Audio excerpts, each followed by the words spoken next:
Bienvenidos entonces a esta nueva clase, la penúltima de hecho. Bienvenidos a ustedes que nos están mirando a través de las cámaras y a todos los que están hoy aquí en esta clase, en este lindo tiempo que pasamos juntos. Hoy es la penúltima clase, Dios mediante. Nunca me animo a decir que va a ser una, van a ser dos, porque después me entusiasmo en el medio del camino y se me van los minutos como nada. Pero si seguimos como estamos, hoy es la clase número 9, que será la penúltima, y la próxima, la clase número 10, será la última de esta primera parte del primer libro de Reyes. Después continuaremos, Dios mediante, con el segundo libro de Reyes. Hoy va a ser una clase muy buena, porque si se acuerdan, la clase pasada habíamos hablado de esa terrible, poderosísima oración del profeta Elías en el Monte Carmelo, y hoy quedamos en que la íbamos a explicar juntos. Esa oración es una de las oraciones más poderosas que hay en la Biblia. Yo creo que esa fue la oración que le ganó el apodo que le dieron luego al profeta Elías, que es el profeta del fuego, porque el fuego del cielo cayó. Es algo que todos los que tenemos algún tiempo en los caminos del Señor, en la iglesia, hemos escuchado, hemos hablado, hemos escuchado mensajes acerca de esa oración poderosa, y no falta quien se acerca al pastor y le dice: pastor, necesito que ore una oración poderosa, una oración de las buenas, una oración que mueve la mano de Dios. ¡Epa! Hoy tenemos que hablar sobre ese tema. Hoy tenemos que hablar, y lo voy a decir porque ya lo anticipé la clase pasada. Realmente no hay oraciones poderosas. Hay vidas poderosas que oran. Y hoy vamos a ver, leyendo al profeta, a lo que pasó aquel día en el Monte Carmelo, en el libro de Reyes, vamos a ver y a comprender algunas cosas que son muy importantes a la hora de orar. Vamos a comenzar. Habíamos hablado de que estábamos trabajando este asunto como con distintos hechos en la vida de Elías que están reflejados en el libro de los Reyes, pero que sobresalen, ¿no? La viuda, la oración en el Monte Carmelo, la lluvia, distintas cosas en la vida de Elías, los distintos hechos. La clase pasada leímos todo lo que sucedió en el Monte Carmelo. Hoy lo vamos a refrescar un poquito y lo vamos a tratar de explicar juntos con la Biblia para ver a dónde está el corazón de este tema. Así que detalles fundamentales que posibilitaron la poderosa respuesta de Dios a la oración que hizo el profeta Elías allí en ese monte.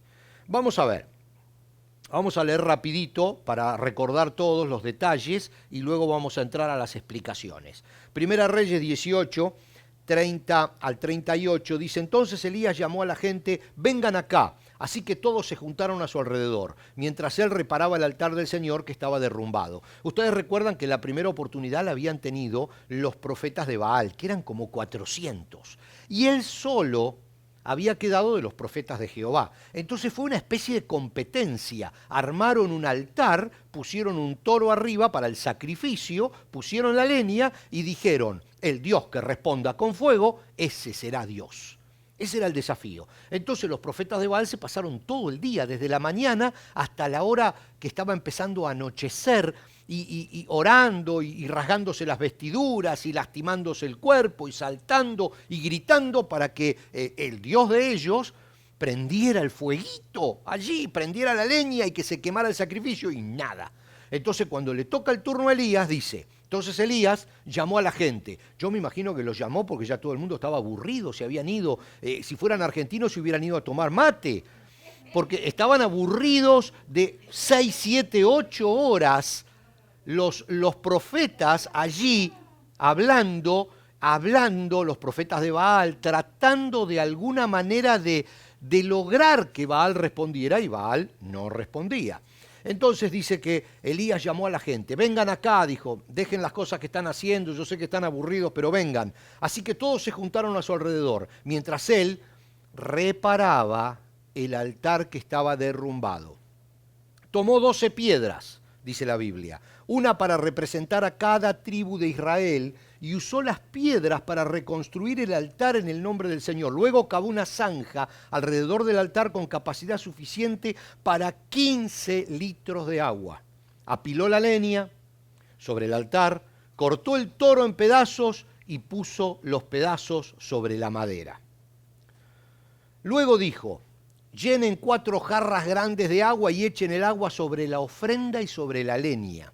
Una vez que lo hicieron, les dijo, háganlo de nuevo. Cuando terminaron, les dijo, háganlo por tercera vez. Así que hicieron lo que les dijo y el agua corría alrededor del altar, tanto que colmó, que llenó la zanja que habían construido alrededor del altar. A la hora que solía hacerse el sacrificio vespertino, el profeta Elías caminó hacia el altar y oró. Oh Señor, Dios de Abraham, de Isaac y de Jacob, demuestra hoy que tú eres Dios en Israel y que yo soy tu siervo. Demuestra que yo he hecho todo esto por orden tuya. Oh Señor, respóndeme, para que este pueblo sepa que tú, oh Señor, eres Dios y que tú los has hecho volver a ti. Antes de comenzar a desgranar esta oración, las letras resaltadas en negrita o en oscuritas que ustedes ven en la pantalla no están en la Biblia así. Yo las anoté porque a mí realmente me llamó la atención en esta oración algunas cosas. Antes de empezar, esto es solo como una introducción que quería contarles. A mí particularmente me llama la atención que dice, oh Señor, Dios de los cielos, Dios de Abraham, de Isaac, de Jacob, Dios de la promesa que le había hecho a Abraham, a Isaac, a Jacob, dice, demuestra hoy que tú eres Dios. Le pedía un milagro, pero el milagro tenía un objetivo, que Dios demostrara ante la gente que tenía el poder para hacer eso. Demuestra que tú eres Dios. No estábamos hablando del milagro, estábamos hablando de lo que el milagro podía hacer, demostrar que era el Dios poderoso, el único Dios verdadero. Y luego le dice, demuestra que yo no hablé por mi cuenta, que soy tu profeta, que hablé de tu parte. Para eso era el milagro, para que Dios mostrara su poder e identificara y probara de alguna manera a su profeta como verdadero, como profeta fiel. Y dice después, respóndeme para que este pueblo sepa que tú eres Señor y que eres misericordioso, que le estás dando este ejemplo de tu poder para que ellos vuelvan a ti. No simplemente para decir, uy, qué grande que es nuestro Dios, guau, lo que hizo. Lo está haciendo para que se den cuenta de que hay que abandonar a los otros dioses, a los dioses que no lograron prender el fuego, y volver al Dios de Israel, al Dios que tiene el poder de encender el fuego.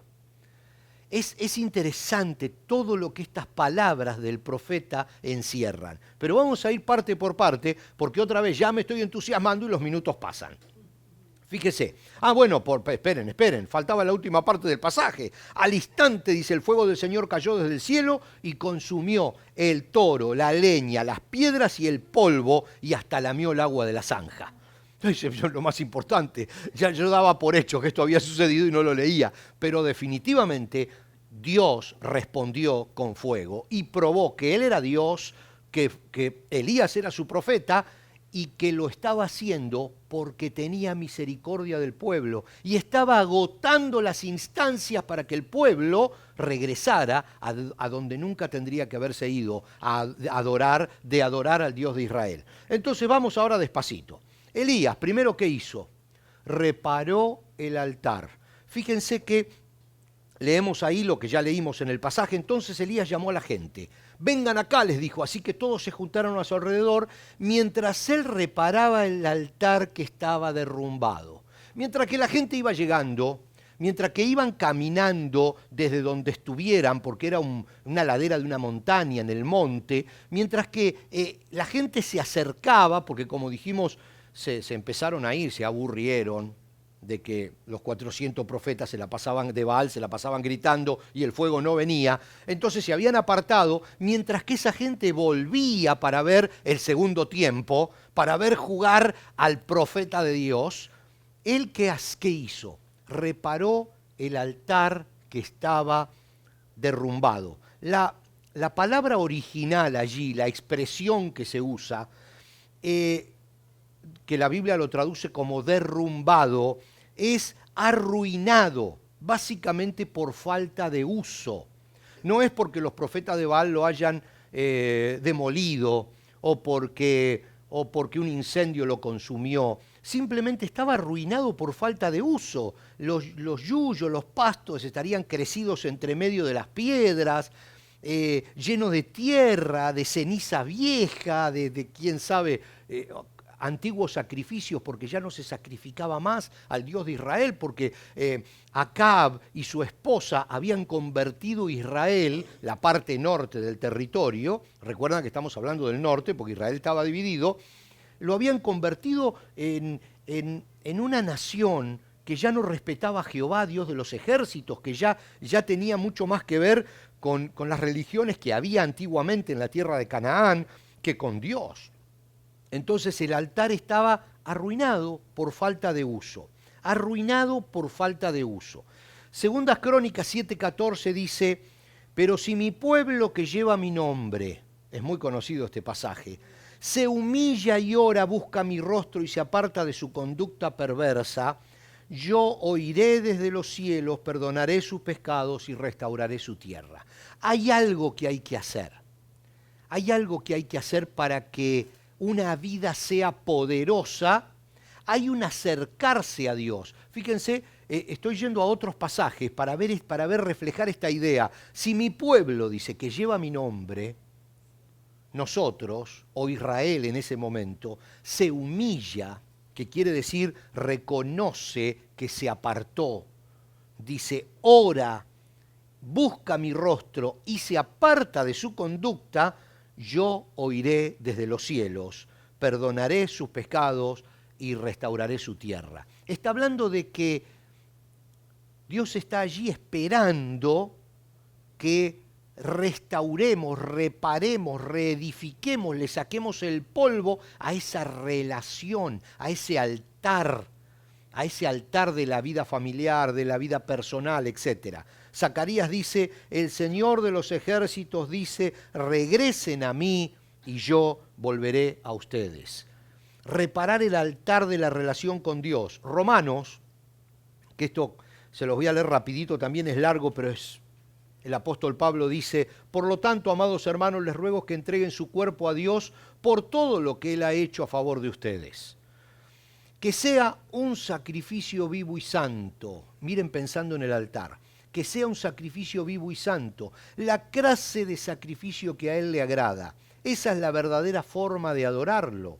No imiten las conductas ni las costumbres de este mundo, más bien dejen que Dios los transforme en personas nuevas al cambiarles la manera de pensar. Entonces aprenderán a conocer la voluntad de Dios para ustedes, la cual es buena, agradable y perfecta. El apóstol dice, sean ustedes mismos un sacrificio vivo. Este primer punto, por algo está escrito allí en Primera de Reyes. Dice, Elías reparó el altar. No podemos dejarlo pasar. El altar estaba arruinado. Cuando hay un altar arruinado, por más que se ore, Dios no va a responder. Cuando la vida de la persona, la vida de relación personal con Dios está arruinada, Dios no va a responder. ¿Y saben por qué lo digo? Porque a nosotros nos pasa, a todos. Tuvimos una semana horrible, el viejo hombre se salió, que ya casi se queda fuera de tanto que se salió. Llegamos el domingo a la iglesia y parecemos santitos, oramos y queremos que Dios responda. Es necesaria una vida de relación para que la oración de Dios, para que llegue a su presencia. O sea, es complicado, por eso estamos hablando de algunos aspectos que vemos en la oración de Elías que nos hablan de una vida poderosa que ora, no de una oración poderosa, una vida poderosa. ¿Qué necesita? Reparar el altar. Vamos a ver, vamos a ver. Elías dice, tomó 12 piedras. Voy a ir rápido, ya saben que me entusiasmo. 12 piedras. Tomó 12 piedras, dice, una para representar a cada tribu de Israel, y usó las piedras para reconstruir el altar en el nombre del Señor. La base de nuestra fe es Jesucristo. Todo debe ser bien fundamentado y asentado en Él, que es la roca. Cuando Elías tomó esas 12 piedras y las puso en el altar, él simbolizó que el sacrificio se hacía sobre la base de la promesa, porque la promesa eran esas 12 piedras. Por eso dijo, Señor, Dios de Abraham, de Isaac y de Jacob, y puso las 12 piedras. Él estaba diciendo, sobre la base de lo que prometiste, los 12 hijos de Israel, las 12 piedras simbolizaban las 12 tribus de Israel, sobre la base de tu promesa voy a hacer la oración. La base de la promesa en el nuevo pacto es Jesucristo. Cuando nosotros oramos y la base no es Jesucristo, no hay una vida poderosa y por supuesto no hay una respuesta poderosa. Isaías 28, 16. Estoy hablando de Antiguo Testamento, porque estamos hablando de profecía ahora. Dice, miren, pongo una piedra de cimiento en Jerusalén, una piedra sólida y probada. Es una preciosa piedra principal sobre la cual se puede construir con seguridad. El que crea jamás será sacudido. Antiguo Testamento, está hablando de Jesucristo. Efesios, Nuevo Testamento, el apóstol Pablo, Efesios 2 dice, juntos constituimos su casa, la cual está edificada sobre el fundamento de los apóstoles y los profetas, y la piedra principal es Cristo Jesús mismo. Estamos cuidadosamente unidos en Él y vamos formando un templo santo para el Señor. Si la oración no se asienta sobre la base de la promesa, Jesucristo, que es lo mismo que las 12 piedras de Israel, pero en el nuevo pacto, no va a haber respuesta de Dios. No va a haber una vida poderosa que ora, oraciones que son respondidas poderosamente. Reparar el altar y apoyar la vida en la piedra del ángulo, la cual, dice la Biblia, fue desechada por la gente, pero vino a ser la piedra donde se apoya absolutamente todo. Elías, dice, arrojó 12 jarras de agua, porque lo hizo repetir 3 veces. ¿Recuerdan? Lo leemos de nuevo. Llenen 4 jarras grandes con agua y echen el agua sobre la ofrenda y la leña, no sobre el toro. El toro ya el toro no es fácil. No sé si alguna vez ustedes vieron cómo se quema un animal así, pero no se quema fácil, O sea, porque una parte muy grande del cuerpo de un animal es agua, no es fácil de quemar. Y si a eso le agregamos agua, y si además mojamos la leña, esto se complica. Dice, llenen 4 jarras grandes con agua y echen el agua sobre la ofrenda y la leña. Una vez que lo hicieron, les dijo, háganlo de nuevo. Cuando terminaron, les dijo, háganlo por tercera vez, o sea, 12 jarras de agua. Así que hicieron lo que les dijo y el agua corría alrededor del altar, tanto que hasta colmó la zanja. Esto también es muy importante, es simbólico. Para nosotros es un simbolismo. En ese momento era literal. Lo que Elías estaba buscando es que la gloria de Dios sea espectacular. Porque que cayera fuego del cielo, puede caer un rayo, no sé, alguien con un espejito puede hacer lupa y puede prender la leña. Puede suceder como muchas veces sucedió un famoso fuego espontáneo. Elías lo que quería es que todos pudieran ver que no había ninguna posibilidad humana de que eso se realizara. Por eso dijo, mojarla, mojémosla. No, mojémosla de nuevo. está bien, mojémosla de nuevo. No, no, mojémosla por tercera vez. Dice que el agua inundaba el sector, ya era imposible que se prendiera fuego. Lo que Elías estaba buscando es complicarla, hacerla difícil, mucho más difícil que lo que era, para demostrar que Dios era extremadísimamente poderoso. O sea, era como decir, bueno, a ver, ¿y cómo hago para complicarla más?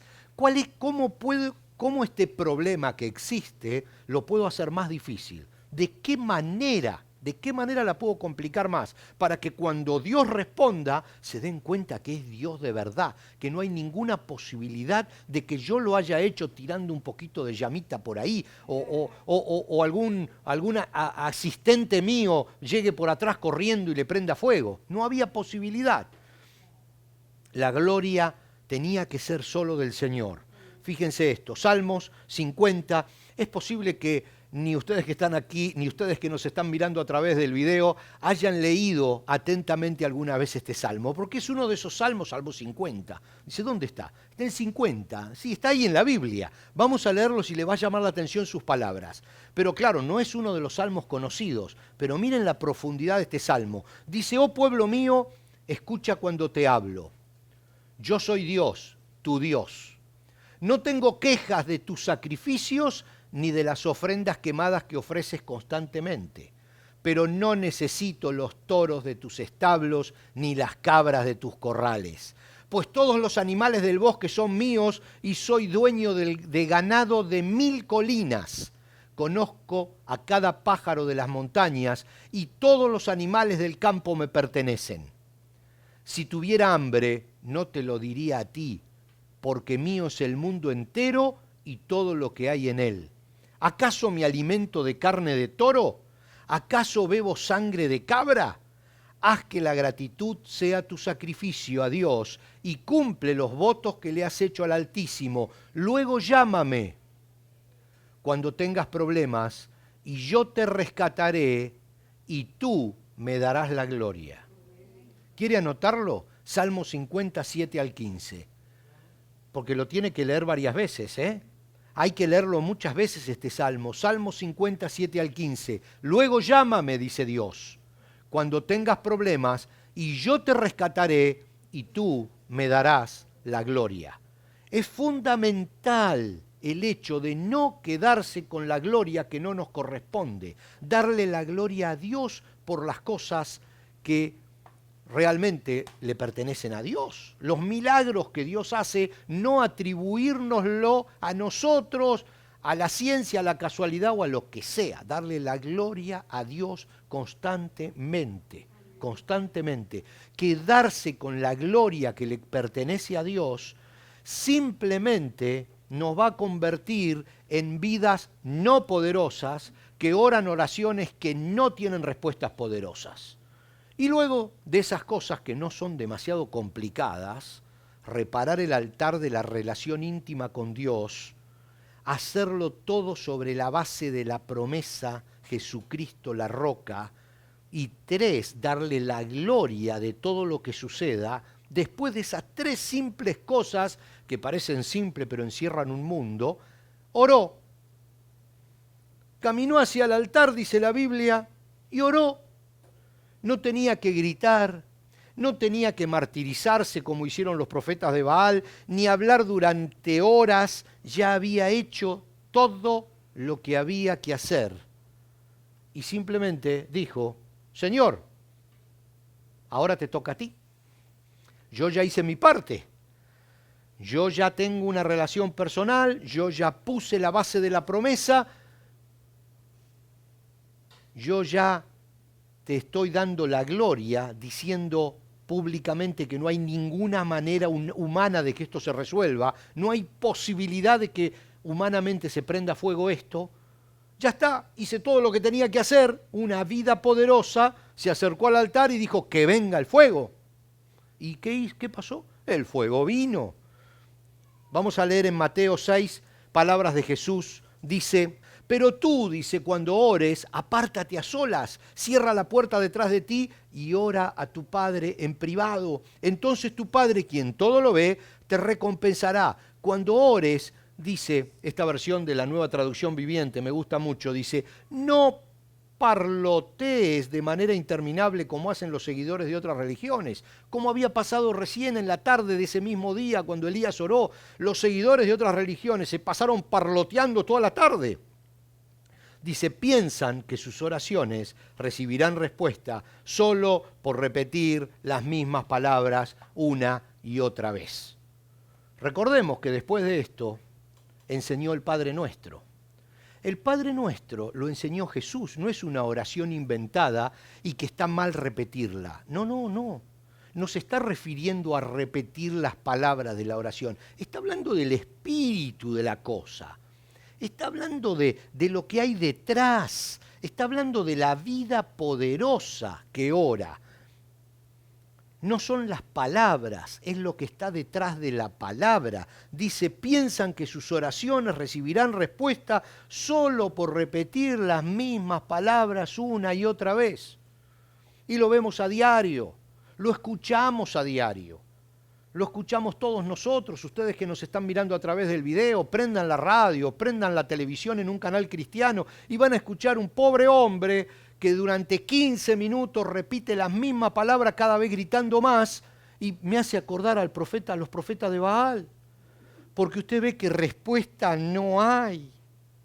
Hay que basarse en la vida de relación y después no hace falta orar a los gritos. No hace falta martirizarse, tampoco está mal, yo no digo que orar fuerte o pararse, no, está bien, aunque la Biblia dice, tu Padre que ve en lo privado va a ver el corazón, no va a ver lo que estás diciendo, no va a ver tus ademanes, no va a ver si te estás clavando algo en el pecho o si te cortás con una gilet para sangrar y decir estoy sangrando. Él no lo va, él ve más adentro de eso, entonces va a ver lo que está adentro, por eso la vida poderosa es la de adentro, no la de afuera, no la que se expresa con palabras. Y ya me sigo entusiasmando mucho. Avancemos.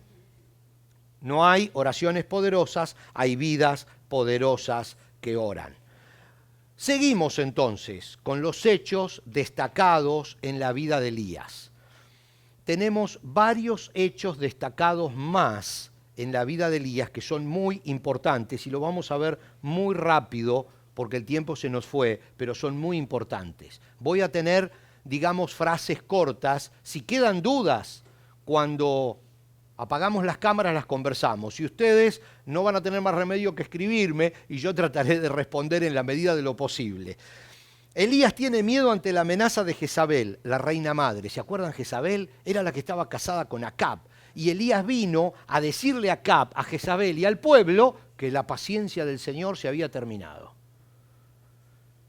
Pero claro, luego de esto que sucedió en el monte Carmelo, donde Elías mata a los 400 profetas de Baal que fracasan porque el sacrificio no se prende y el de él sí, dice que 1 Reyes 19 dice, cuando Acab llegó a su casa le contó a Jezabel todo lo que Elías había hecho, incluso la manera en que había matado a todos los profetas de Baal. Entonces Jezabel, que no sabía nada, que no había estado presente en el monte Carmelo, dice, le mandó este mensaje a Elías, que los dioses me hieran e incluso me maten si mañana a esta hora yo no te he matado, así como tú los mataste a ellos. Y luego dice, 1 Reyes 19:3, Elías tuvo miedo y huyó para salvar su vida. Se fue a Berseba, una ciudad de Judá, y dejó allí a su sirviente. Aquí hay una parte que no está en la, a ver si está en la siguiente. Bueno, el miedo es algo que nosotros queríamos hablar hoy un poquitito, el tema del miedo. Hay un pasaje de Mateo 10, 28 al 31 que no lo vamos a poder leer por dos motivos. Primero porque es un poco tarde y segundo porque se salió del slide y no lo tenemos para verlo. Pero ustedes lo pueden ver. Mateo 18, 21 dice Jesús, no le teman a la gente. Si hay alguien a quien temerle es a Dios. Dice, pero no tengan miedo. Dice, ¿cuánto cuestan 2 gorriones? Dice, no cuestan nada, una moneda, dice una moneda de cobre. Sin embargo, dice Jesús, ni un solo gorrión cae al suelo, muere sin que Dios lo vea. Y ustedes, dice, son mucho más importantes que una bandada de gorriones. O sea, no tengan miedo, pero si nosotros vemos este concepto, no temer, Dios le dice, no tengas miedo a Josué. Dios le dice, no tengas miedo a Moisés. Se lo dice a Jeremías, se lo dice a Isaías. El miedo es una sensación humana, humana y lógica. Es una sensación de alerta y angustia por la presencia de un peligro, de un mal, real o imaginario. Eso es el miedo. Mateo 10, 28 al 31. Aquí está, miren, aquí está completo. No teman a los que quieren matarles el cuerpo. Ya lo expliqué recién. Estaba completito en el slide que seguía. Porque el miedo es una realidad en mucha gente. Lo fue para el profeta Elías, lo fue. Ese miedo lo llevó a deprimirse. Y de eso vamos a hablar rapidito ahora, de la depresión. Primera Reyes 19:4 dice, luego siguió solo todo el día hasta llegar al desierto. Se sentó bajo un solitario árbol de retama y pidió morirse. Basta ya, Señor, quítame la vida, le dijo Elías a Dios, porque no soy mejor que mis antepasados que ya murieron. Miren ese gran profeta Elías que hacía unas horas nomás había orado y el fuego del cielo había caído, ahora había sucumbido ante la amenaza de Jezabel que había dicho te voy a matar. Había huido y había tenido miedo y se había deprimido. Estaba solo, fíjense estos detalles, estaba solo, la soledad deprime. Todo el día solo caminando, no un rato, todo el día, estaba cansado y la Biblia dice se sentó bajo un solitario árbol, solo, cansado, y comenzó a tener comparaciones fuera de lugar. Fíjense, vamos un poquitito a la que vimos antes, dice, porque no soy mejor que mis antepasados que ya murieron. ¿Qué tenía que ver eso? Pero empezó a maquinar. ¿Por qué? Porque no tenía nada que hacer. Solo, en el medio del campo, cansado debajo de un solitario árbol, se deprimió, con miedo, se deprimió. Entonces, bueno, pero antes del entonces, vamos a ver que hay otros líderes que le pasó lo mismo. Miren Moisés, números 11, 14 y 15, dice, solo no puedo soportar a todo este pueblo, la carga es demasiado pesada. Si esta es la manera como piensas tratarme, le dice Moisés a Dios. Dice, sería mejor que me mataras, hazme ese favor y ahórrame esta miseria. Moisés, el gran Moisés. Jonás 4:3 dice, quítame la vida ahora, Señor, prefiero estar muerto y no vivo si lo que yo predije no sucederá. Pablo, en Filipenses 1, 23 y 24, estoy dividido entre dos deseos, dice, quisiera partir y estar con Cristo, lo cual sería mucho mejor para mí, pero por el bien de ustedes es mejor que siga viviendo.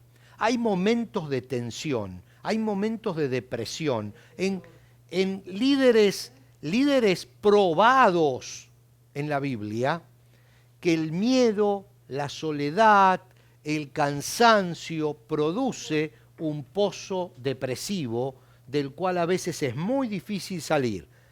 Quítame la vida es la expresión del deseo de estar en otro lugar. Fíjense que todos estos que estaban deprimidos y cansados dijeron lo mismo, quítame la vida, quítame la vida. Quiero estar en otro lugar, básicamente con Dios. Quítame de este lugar, ¿qué estoy haciendo aquí?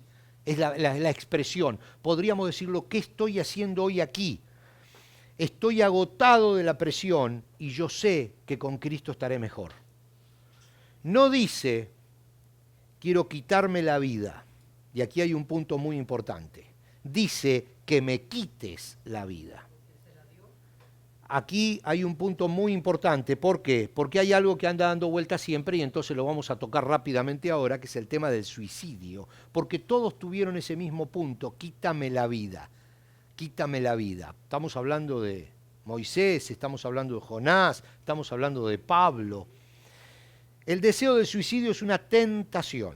Ustedes saben que no nos vamos a poner de acuerdo prácticamente nunca con este asunto, porque especialmente los latinos tenemos metido en nuestra cabeza una posición católica que viene con la cultura básicamente latina, que dice que el que suicida se va al infierno directamente sin escala, ¿no? O sea, no hay ni siquiera purgatorio para el suicida.